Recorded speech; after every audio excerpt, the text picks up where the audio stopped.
next instalment of Business Accelerators. I'm Jackson Hewitt, editor of Business Spectator. Today we're looking at a Tasmanian business called Who Did That? They make timber-based lighting products, and I'm here with Stuart Lindsay from Pitcher Partners, who's been down to Tasmania, seen the business.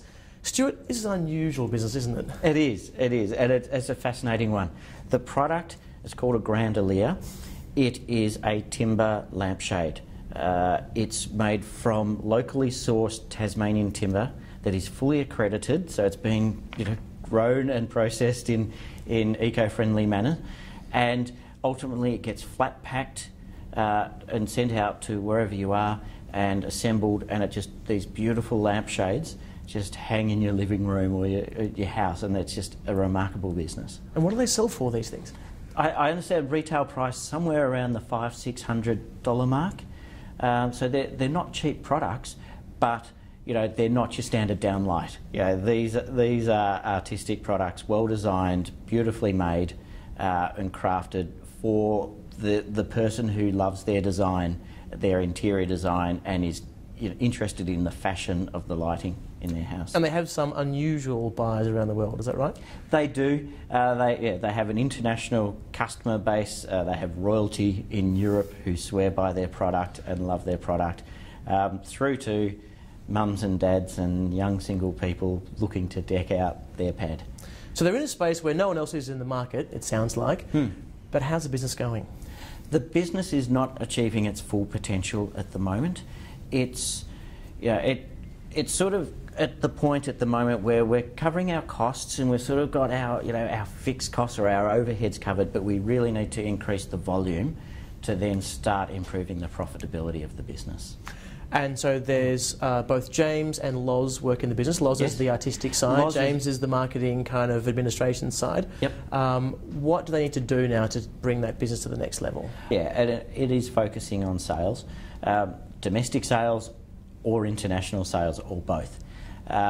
Personally, there's an argument that says domestic sales are a little bit closer to home, a little bit cheaper, perhaps to service. So let's focus on those. Having said that, there's a website here that's a global channel. So there's also an argument for leveraging this product in other parts of the world while we've got a first mover advantage.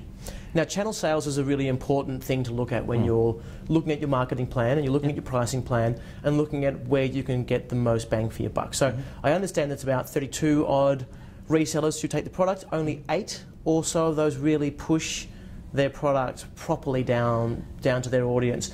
Yeah. What do you need to do when you're talking to resellers, asking them to either push your product out more or pricing yourself more keenly so you can get them to drive your sales?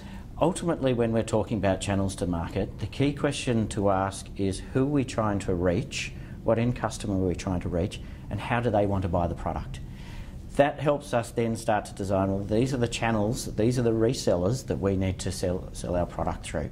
So when we're picking the lighting stores that we want to focus on, think about where our target markets are located, what sort of pockets of population are we seeking, where are they located, who are the lighting specialists who service those clients? Because I'm sure people don't travel 30 kilometres across town to buy a lampshade. So we need to find who are the people to focus on, the resellers, and then how can we get those resellers motivated to sell our product? And often that is a case of just helping them understand the benefits of the product and why, and helping them sell the product. If they've got 2 products in their store and one's easy to sell and one's difficult to sell, the easy to sell product will move every time regardless of margin, because it's just easy to sell. If you've got a product that's slightly more unusual, then the more they understand, the more the reseller understands the product and its benefits, then the more they're able to communicate that to the customer and sell the product. So for Who Did That, does that mean they have to write some new marketing material?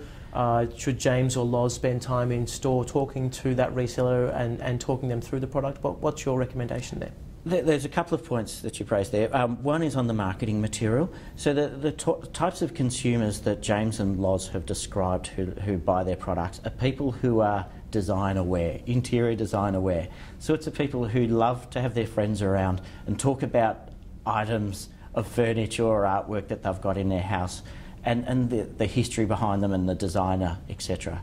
Whereas the Who Did That label, it sort of tells us that it's locally sourced timber and it's accredited, but it doesn't talk about the whole journey of the timber, how old this tree is, the story of the designer. Sell the story, because the consumers who are looking to buy these products want to hear that story and they want to be able to tell their friends that story. So certainly the point of sales material in these resellers should focus on the story behind the product. Then when we're talking to the resellers ourselves, trying to convince them to buy more of the product or push the product harder, yes, push that story as well. So then they understand, right, this sort of customer who comes in, they're going to be attracted to this sort of product. I should push this product to them. So the owners of Who Did That know their market. So yes. they know who their customer is really. They just haven't communicated that. Yeah, they can describe pretty well the type of individual who is likely to have one of their products hanging in their house. They just need to make sure that the marketing message, the promotional message around the product meets the needs of those customers. Do you think that there's a couple of options here? They can either sort of do a big marketing push, and that's going to be expensive and costly, and that means that one person's going to have to go out and spend a lot of time in market. Mm-hmm. The alternative is to stay quite focused on their good resellers that they have, but just do some pricing changes. What's the difference in strategy there? Yeah, increasing prices is always an interesting argument. There's a number of factors going on in the psychology of pricing. One of the keys about the price point of the product at the moment is that we understand it's at a price point that consumers will accept for this type of product, for this sort of artisan product. If we go much more, then we're perhaps pushing into a different buyer range who may not, who's got a different budget to the existing buyers. So I'd be hesitant about suggesting James and Loz increase prices based on the information that they've given us. So I'd be focusing on how can we increase volume, how can we find more resellers who are really actively going to promote the product and feel the same passion for the product that James and Loz have. I think that's the challenge. Now the other thing that they could do, of course, is try and reduce their costs rather than focus on growing their revenue so much. Would you recommend that they look to their costs as well, or it really is a case of get the sales right? Look, James and Loz are running a reasonably lean operation. A lot of the costs are associated with the timber itself and the way that it's cut, and the degree of accuracy in that cut and the design. So, if we were to reduce costs, we're probably going for cheap pine alternatives, which, it's no longer the same product. So I think they've got their costs relatively sort of at a good level.